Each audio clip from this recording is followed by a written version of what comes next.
Bom, gente, na última aula sobre reprodução em filogenia, a gente falou um pouquinho sobre os padrões gerais de filogenia de anelídeos, né? Mostrando que o que antigamente era chamado de poliqueta, na verdade, é um grupo parafilético, tá? Porque dentro dos anelídeos, né, você tem poliqueta distribuído por várias linhagens aqui. E a gente falou rapidamente sobre alguns grupos taxonômicos que tinham até status de filo antes e que agora são incluídos nos anelídeos. E são esses pequenos, que a gente chama de pequenos celomados, que a gente vai falar agora, que é o filo Echiura, o filo Pogonófora ou vestimentífera, que aqui a gente já chama com o nome de família de anelídeos de Ciboglinidae, e o filo Sipúncula, que foi o último a ser incluído dentro dos anelídeos. A gente vai ver até por que eles demoraram tanto para ser incluídos dentro dos anelídeos, tá? Bom, então esses três filos, como eu falei, até alguns anos atrás eles eram considerados como filos. Os livros, se vocês pegarem livros mais antigos, eles ainda têm esse status de filo, tá? E aos poucos eles foram sendo incluídos. Primeiro houve uma certa resistência, mas hoje em dia é quase consensual que eles realmente são anelídeos. O primeiro que a gente vai falar é chamado Sipúncula, tá? Muitos livros ainda tratando como filo. São espécies de um grupo tipicamente marinho, são cerca de 150 espécies, quer dizer, não é uma diversidade tão alta, mas eles são muito abundantes, tá? Principalmente em regiões tropicais, como a nossa região, né, aqui o nosso litoral brasileiro. É muito comum em ambientes cecifais, como perfurantes, né, eles costumam perfurar corais, principalmente corais mortos, são bem comuns, mas muitas vezes também associados a sedimentos, tá? Eles são animais não segmentados, essa é a razão que a gente vai discutir daqui a pouco, por que eles nunca foram incluídos antes nos anelídeos, né? Porque uma das características do anelídeo é a segmentação, tá?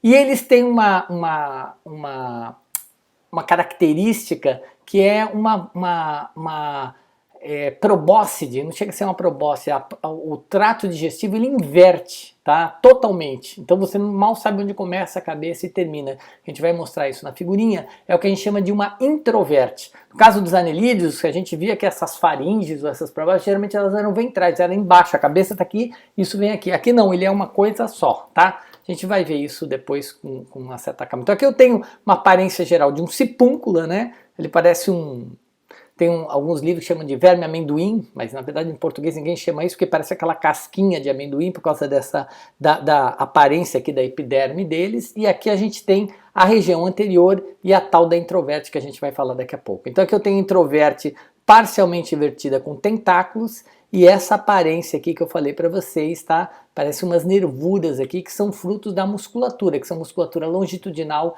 e musculatura circular. Aqui a gente tem uma introverte evertida, tá? Quer dizer, para fora, né? Então você tá vendo aqui, e a gente vai ver esse filminho aqui, ela botando a introverte. Estão reparando? Fica difícil você perceber onde começa a boca e onde termina a boca, porque ela praticamente todo ele everte, tá? Então é uma estrutura bem peculiar, muito peculiar desse grupo que a gente são sipúnculas. Bom, aqui a gente tem dois indivíduos, esse daqui está dentro de uma concha, isso não quer dizer que ele faça concha, ele aproveita, como eu falei, ele aproveita conchas, como ele perfura corais, aproveita qualquer tipo de fenda.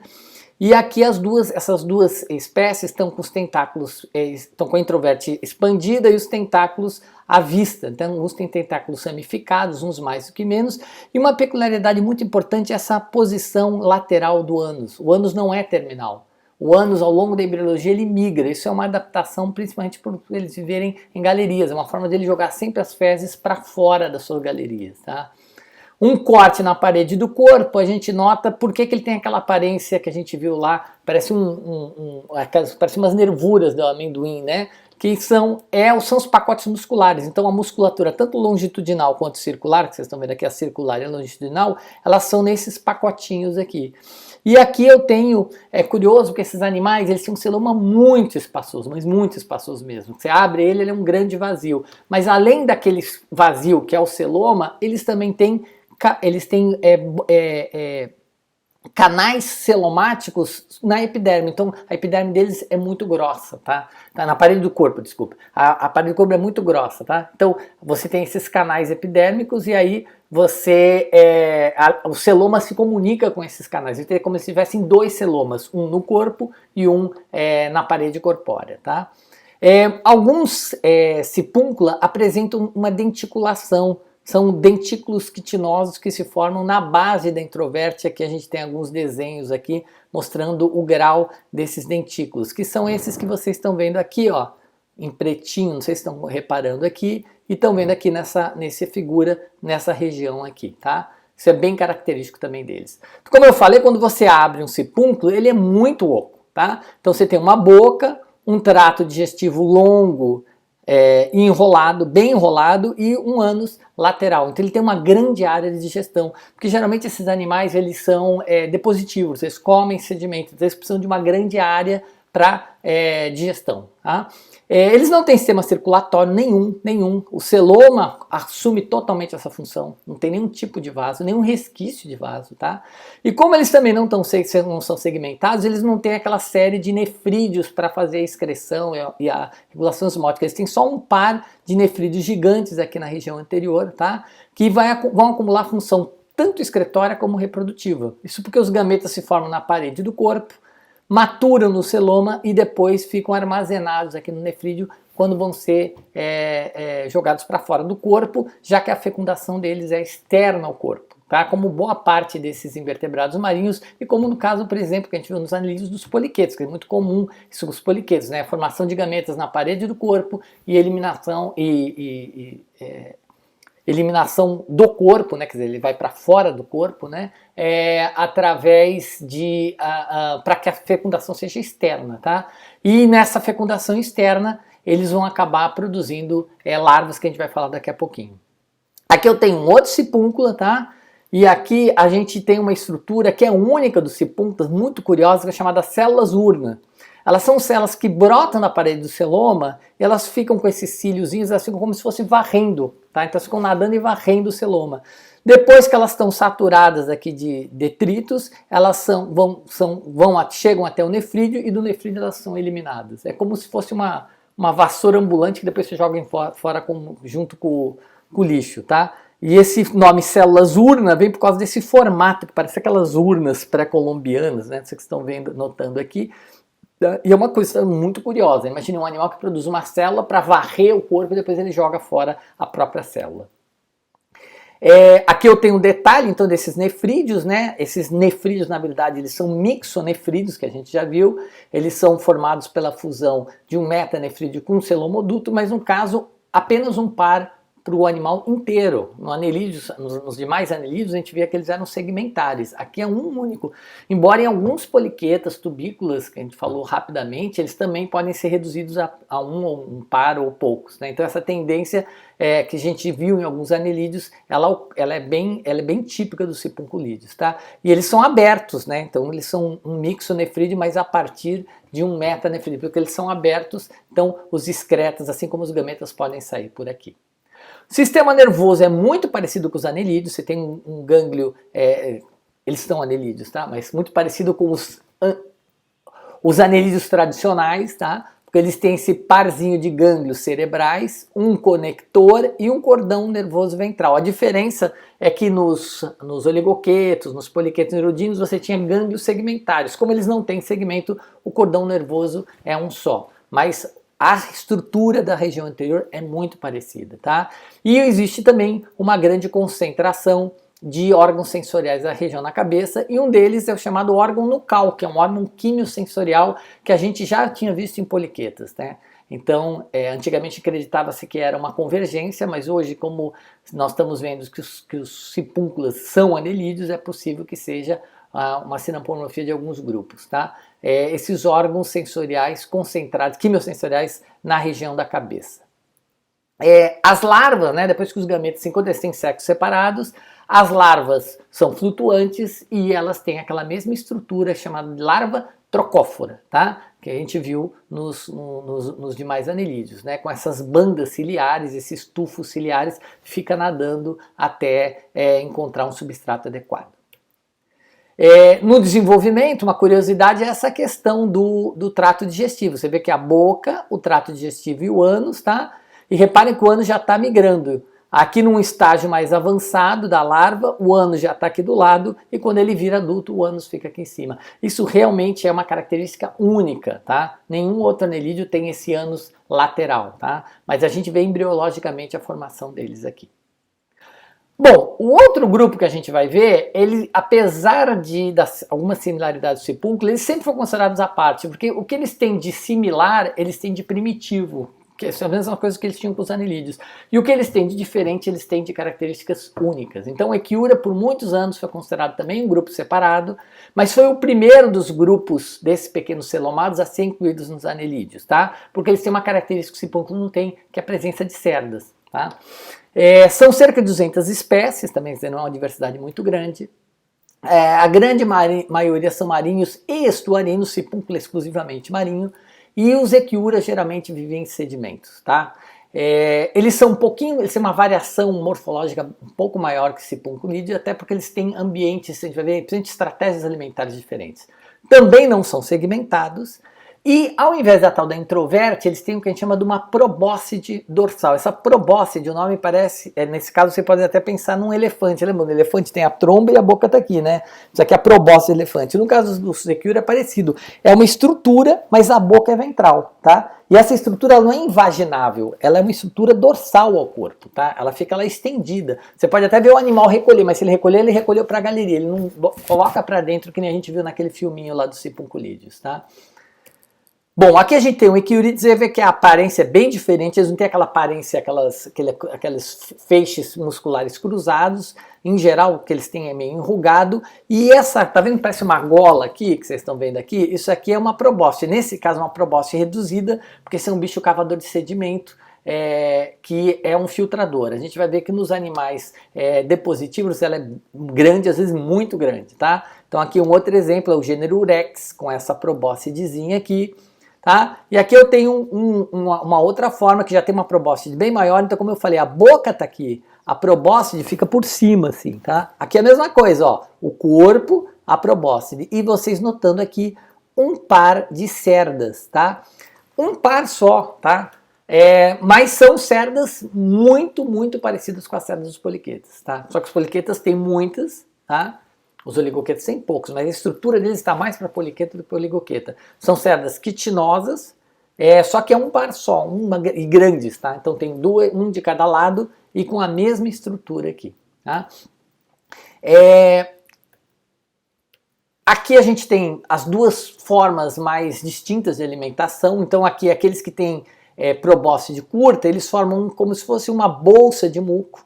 Aí ele fica com as cerdas, ele trava, isso aqui é uma galeria numa praia, por exemplo, ele fica fazendo movimentos peristálticos e força a água a entrar. A água passa por essa bolsa de muco que filtra. A gente viu isso no Chaetopterus, nos poliquetas, né? Quer dizer, mesmo uma estratégia convergente, tá? Porque aqui a estrutura que forma é outra, mas não deixa de ser uma filtração, por isso que a gente fala que são animais suspensívoros, porque eles se alimentam da material em suspensão na água que entrou por aqui e foi filtrado por essas bolsas aqui, tá?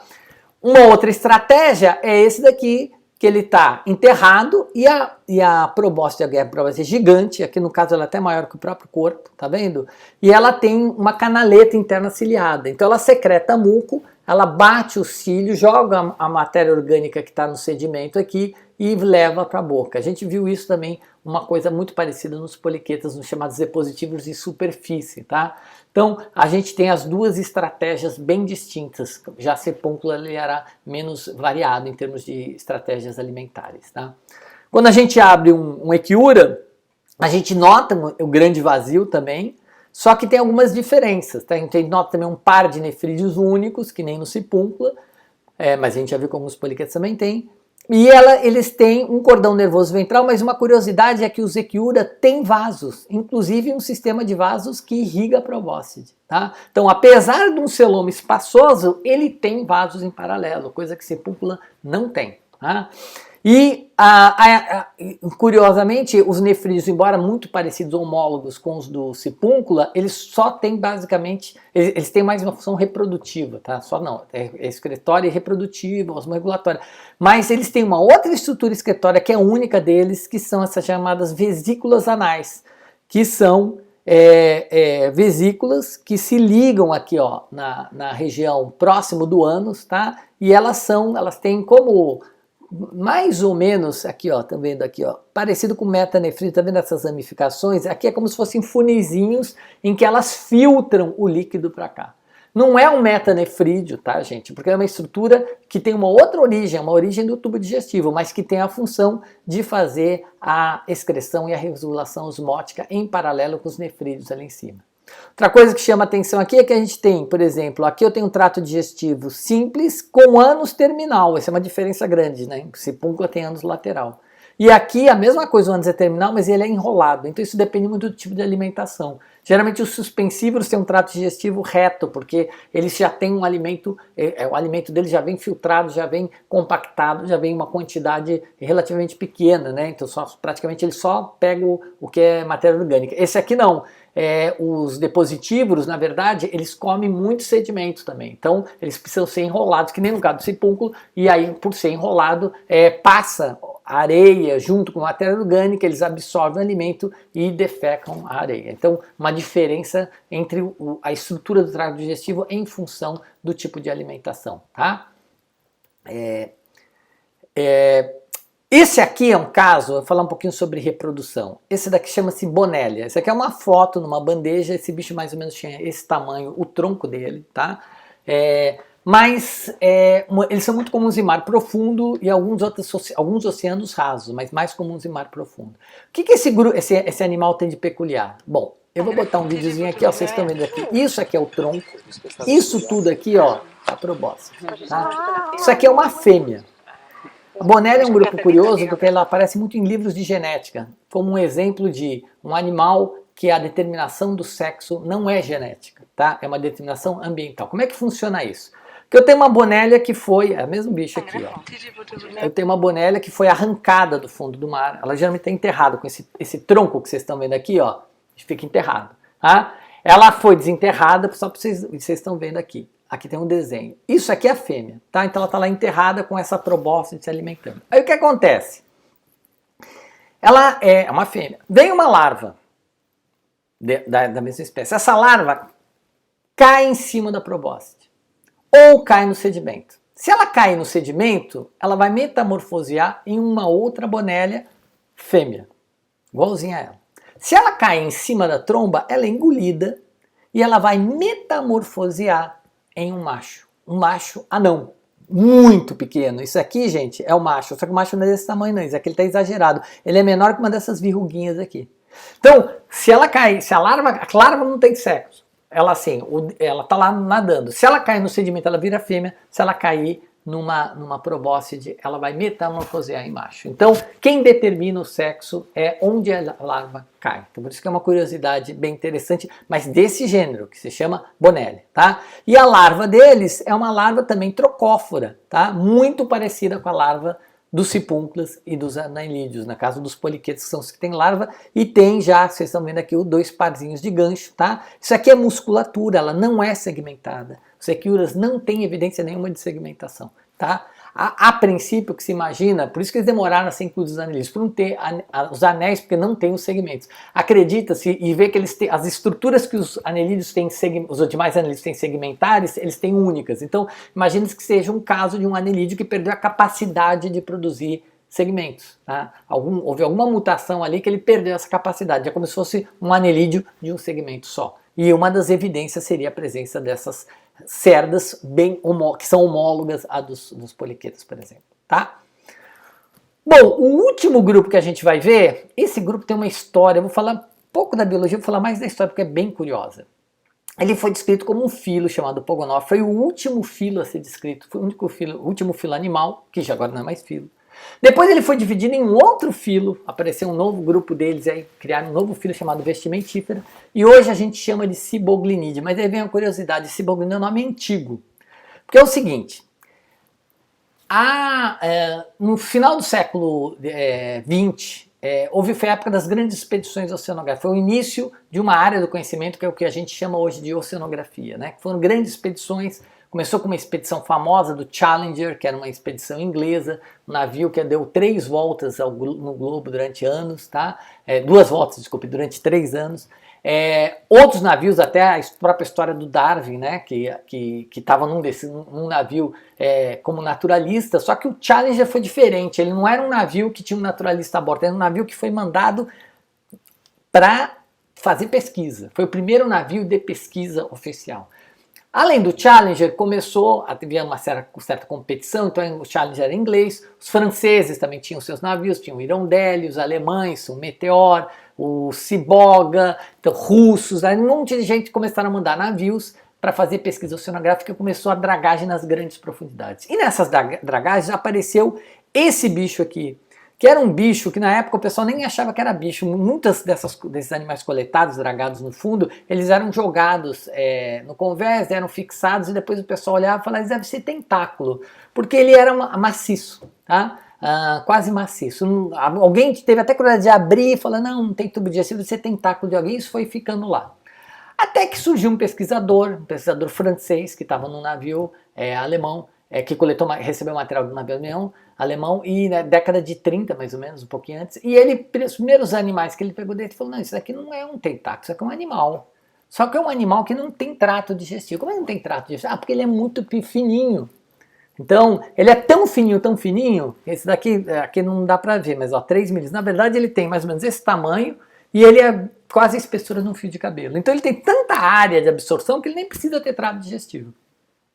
Chamou a atenção, falou, pô, isso daqui deve ser uma coisa nova, né? E um corpo dividido mais ou menos em 3 partes, como os deuterostômios, então deve ser um deuterostômio, ficou por ali.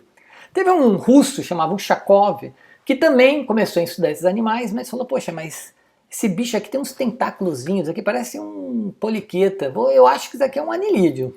E deu um nome, como o navio chamava Ciboga, ele deu o nome de Ciboglinide, que é o nome que está válido até hoje. Isso década de 30. Aí anos de discussão, uma coisa chama a atenção, pô, um filo que não tem tubo digestivo, um filo de animal invertebrado que tem tubo digestivo, etc. Ficou essa discussão, porque ainda não se conhecia isso aqui, que é um outro que a gente vai falar daqui a pouco, que é o tal do vestimentífero ou pogonal. Então o bicho era esse aqui. Ele tinha o corpo dividido em 3 partes, tá? Uma parte aqui, que tem esse tentáculo, uma outra parte aqui, e essa última parte maior aqui, tá? Com protuberâncias, assim. Então, se ele tem um corpo dividido em 3 partes, quem tem corpo com 3 segmentos geralmente é deuterostômios. Então, ele foi colocado por muitos anos dentro dos deuterostômios, tá? Que é essa linhagem aqui. Essa figura está desatualizada, tá, gente? É só para mostrar as grandes linhagens, tá? Repara que os pseudocilomados são aqui, eles na verdade são aqui dentro. Mas é só para mostrar as linhagens. Então, eles estavam por aqui, tá? Aí, isso década de 30. De 1930, por aí. 1930, 40, 50, 64, 1964, pegaram um bicho desses que tinha uma cauda. Ou seja, provavelmente, aqueles animais que vinham em grandes dragagens, eles arrebentavam facilmente. Então, a gente estava trabalhando, era um bicho idêntico, só que ele tinha um pedaço a mais. E esse pedaço a mais, por si só, era segmentado e tinha cerdas. Olha que coisa maluca, tá? Aqui, ó, pares de cerda. Aqui ninguém tinha cerda. Aqui era só um tubo, tá? Sem trato digestivo, com os tentáculos lá em cima. Aí olharam e falaram, pera, pô, cerdas em feixes pares, isso é característica de anelídeo, isso é característica da outra linhagem, dos protostômios. Aí começou uma discussão, né? Começaram a ver o material, dissecar, e viram, não, é isso mesmo, ó, segmentos verdadeiros, pares de cerdas, nenhum deuterostômio tem isso. Isso daqui é um protostômio. E aí o bicho que estava aqui, né? Ele não estava aqui só por causa das 3 partes, ele estava por aqui por uma outra razão. O que os deuterostômios têm além das 3 cerdas? Eles têm, o blastóporo origina o ânus, enquanto aqui o blastóporo origina a boca, só que conheciam só o bicho, ninguém conhecia a larva, ninguém sabe da embriologia desse bicho, ninguém conseguia pegar esse bicho vivo direito. E outra característica que era o trato digestivo, o cordão nervoso era dorsal. Porque os deuterostômios têm cordão nervoso dorsal e os protostômios têm cordão nervoso ventral. Então aqui está um animal, cordão dorsal. Todo mundo aqui tem cordão nervoso dorsal. E falaram, não, esse bicho é muito estranho, porque ele tem os segmentos com cerdas em feixes para discriminar e tem cordão nervoso dorsal. Só que aí alguém teve a sacada de falar assim, peraí, mas quem disse que o cordão nervoso é dorsal? Bom, ora, ninguém tinha dito. O que acontece é o seguinte, como ele tinha corpo em 3 partes e disseram que era deuterostômios, supuseram que o cordão nervoso é dorsal, porque a definição de dorsal e ventral depende da relação com o trato digestivo, que está acima ou que está abaixo. Só que esses bichos não têm trato digestivo, não tem boca. Se ele não tem boca, não tem trato, como é que você sabe que é dorsal, o que é ventral? Ou seja, o bicho estava sendo interpretado errado, simplesmente porque ele tinha sido incluído no grupo, então supuseram, olha como essas coisas são complicadas, né? Quando você supõe que algo tem uma característica, porque ele faz parte daquele grupo, mas ele fazia parte daquele grupo por causa de uma outra característica, que é ter 3 segmentos.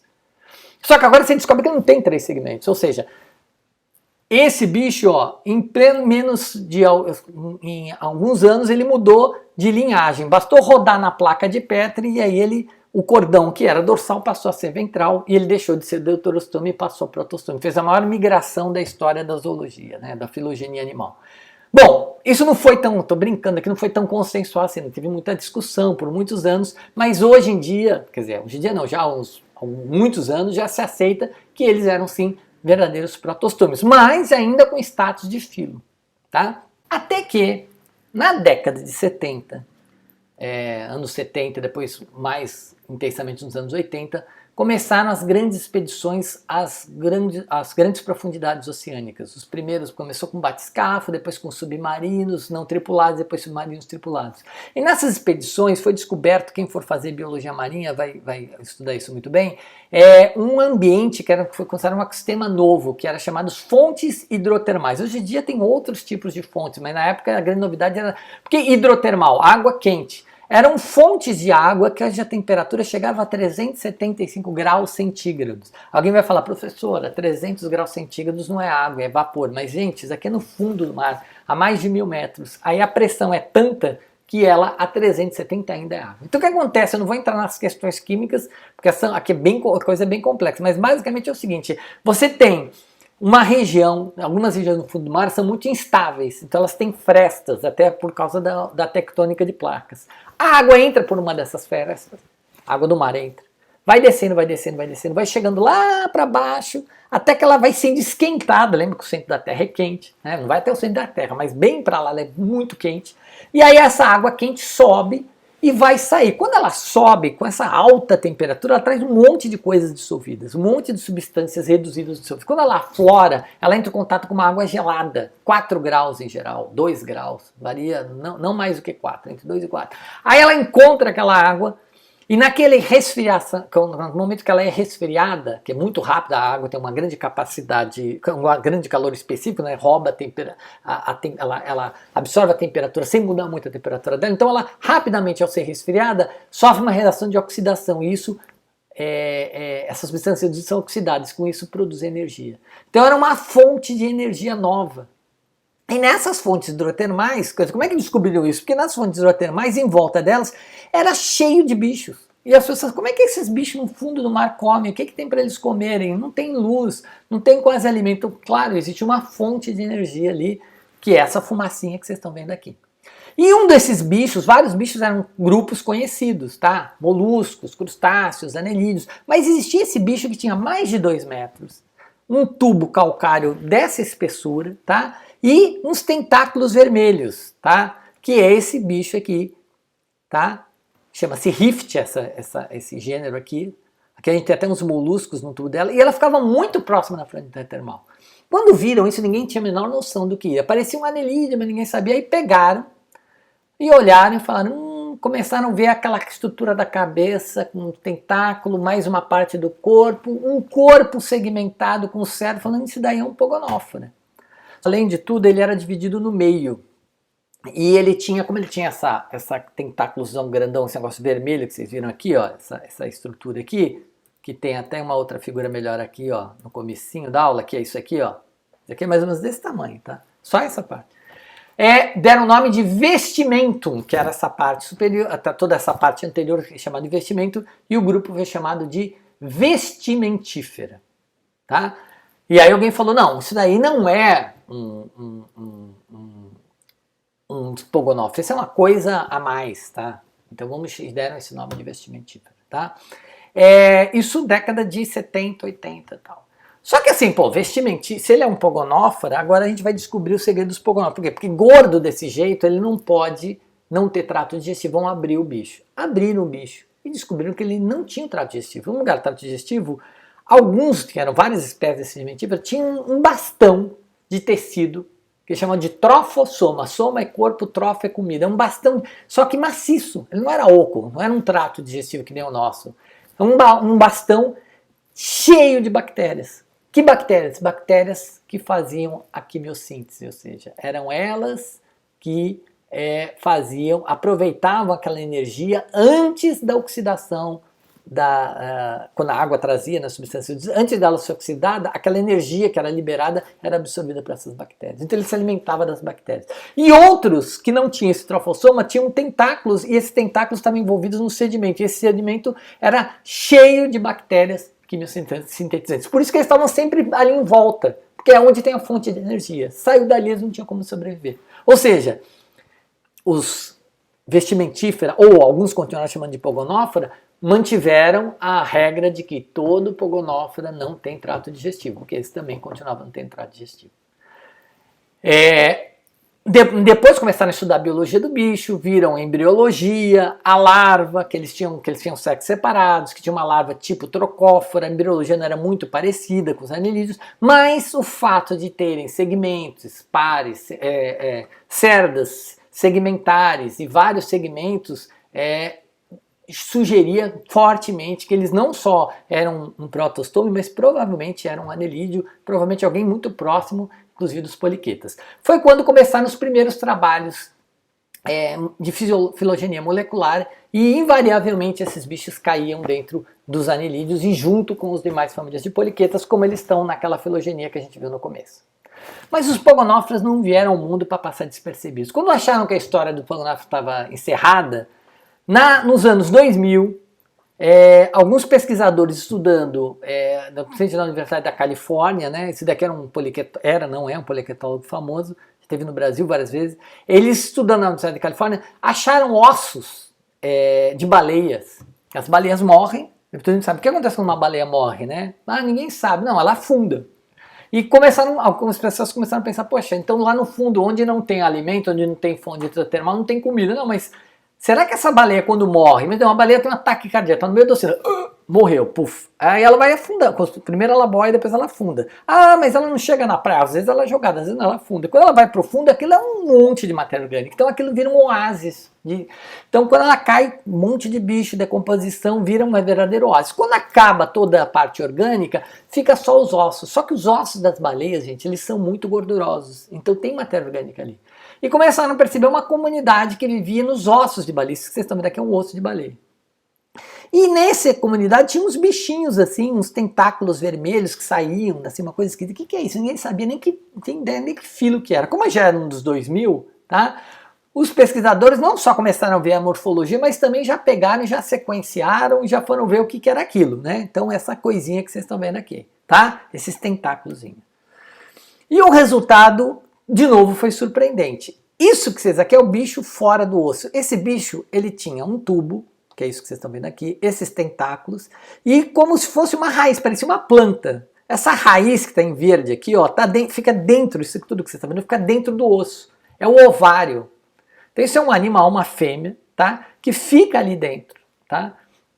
E que essa região em volta do ovário, essas raízes, elas são cheias de bactérias. As bactérias fazem decomposição daqueles óleos do osso da baleia e ele vive daquela nutrição daquela bactéria. Ou seja, parecido com o vestimentífera, só que no caso não é bactéria quimiosintetizante, é bactéria que decompõe a matéria orgânica do osso, as gorduras do osso da baleia. E outra curiosidade é que dentro dos tubos da fêmea acharam uma coisinha milimétrica que eram os machos, também o macho anão, que nem no outro. Tá? Então o bicho fica ali digerindo a matéria orgânica e dentro do tubo dele você tem esse machinho microscópico vivendo junto com a fêmea. Esse grupo que vive em osso de baleia foi batizado de Osedax, é o nome do gênero, vem do latim de o Osedax vem de osso, né, que vive em osso, tá? Como a gente viu, então, os pogonófora, né, ou vestimentífera, eles fazem parte de 3 grandes grupos, né? Um grupo que vivia no sedimento e era pequenininho, mas não tinha, era tão delgado que não tinha trato digestivo, porque podia absorver matéria orgânica.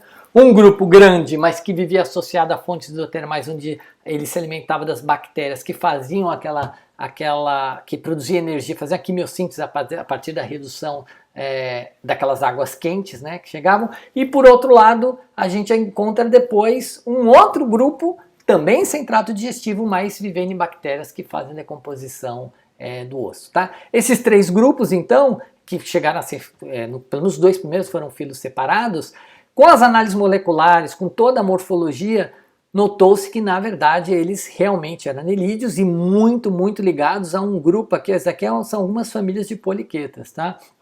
E aí deu-se o nome deles de Ciboglinidae, quer dizer, uma família, tá? Que era o nome que aquele russo, o Ushakov, tinha dado na década de 30, porque ele acreditava que aquilo fosse anelídeo. Ou seja, o olho do pesquisador, né? Ele olhou sem as técnicas moleculares que tinha na época, ele, pelo jeito, falou, isso aí deve ser um anelídeo. E realmente ele estava correto, tá? Bom, gente, era isso. Foi meio rápido, né? Mas o assunto é amplo. Tem uns videozinhos que eu vou deixar para vocês o link para vocês darem uma olhada. Tem vários, assim, se vocês procurarem Osedax, fauna associada ao osso de baleia, fontes hidrotermais, Pogonófora vestimentífera, tem muitos vídeos muito interessantes e aí vocês podem se aprofundar mais um pouco, tá bom?